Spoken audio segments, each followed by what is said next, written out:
don't know, my brothers, you get me? You know we're in the meanness of states, but we're not really going to say too much. But this one here, I want to chat about relationship counselling and that, you know, car. A lot of brothers and sisters are going through things right now, you get me? And kids are involved, you get me? So hear what I'm saying? There needs to be a system in place where there's some sort of relationship counselling for our communities. You understand what I'm saying? So regardless of what you're going through, you can sit down with this person, you get me, whether it be an elder to you or an elder in the state or an elder in the community. You can sit down among these people and speak about your relationship and try to fix certain things, because certain relationships are fixable, you know, you get me? But true, we ain't got the guidance to show us certain times early, you get me? Relationships break up and kids have to go through single parent homes, you get me? When really and truly, yeah, we've got to be trying much harder than that. Look at other like cultures, you get me? Even if you look at other communities, you know, they move different, you know, when it comes to relationships and marriage and trying to settle down and build your kids, you get me? Man, I need to start patterning like this, man, you get me? I'm sick of this single parent home, and man ain't trying to fix nothing. Man, I'm have to try and fix this thing. If something's wrong, you got to fix it. I lie, my brothers, you get me? I was watching a podcast thing. One new I used to watch when I was young, you get me? Dwain, you get me? That runner brother, you know, when I listened to his thing, kind of mirrored man's life a bit, you get me? He's a bit older than man and thing, you get me? But you get me, it mirrored my life. Like I'm thinking, right, the same sort of things, like, you get me? You get me, man, getting licked down by parents, like the struggle, you get me? It was real like that, you understand? So I rate my man still, and I gotta say that was one of the most powerfulest, yeah, and realest podcasts I've ever seen. Do you get what I'm saying to you? Ever seen? Yeah, the real feelings come out of Manchester, and we're talking about fixing things, innit? And I hear man talking about fixing a bag of things, innit?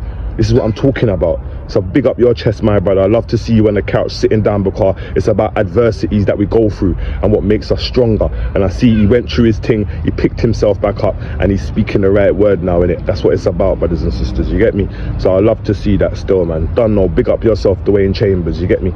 And that OBE, that brother, I see him sitting down with like Mark, I don't know what his name, OBE must have lost a son and that, RIP to your son. But I'm saying, you man with this OBE thing, don't let that thing there go to your head, you know, my brothers.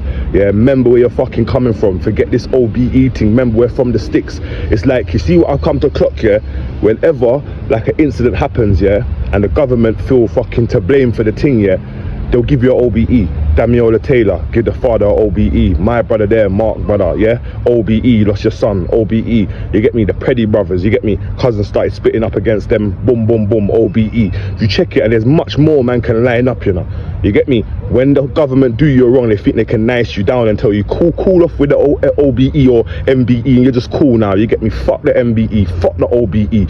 I lose a kid, I don't care about that. I don't want no MBEs for. You can't lick down your brother when your brother want to kill you, but you don't want to lick down a Fed when a Fed want to kill you. And next thing I got to say as well, you know, big up my brother P, yeah, Asher Phillips, his brother, yeah, because when he was chatting to me, yeah, I forgot to show this on the video, he was telling me there's some positions, yeah, that he's got, yeah, for some homeless man them, and man them coming out of jail who ain't got no yards to come, you get me, that he can home man and house man. Do you understand what I'm saying? So that's another big link. And he was saying anything in like work aspects or anything, he come to man them, and man can get man them fixed up on that sort of level there. But the main thing is, if the man them are homeless coming out of jail, you get me, in a hardship right now, you get me, contact man, you get me, and I can get man a bed to stay, you get me? And that's what it's all about. It's all about communities helping each other. I'll get man a bed to stay, I'll get man some time to think on himself, you understand? And that's what we need out here, time to think on ourselves and rebuild ourselves if we're falling in a hole, you understand? But big up my brother Big P anyway, yeah? We don't know, the link up soon come.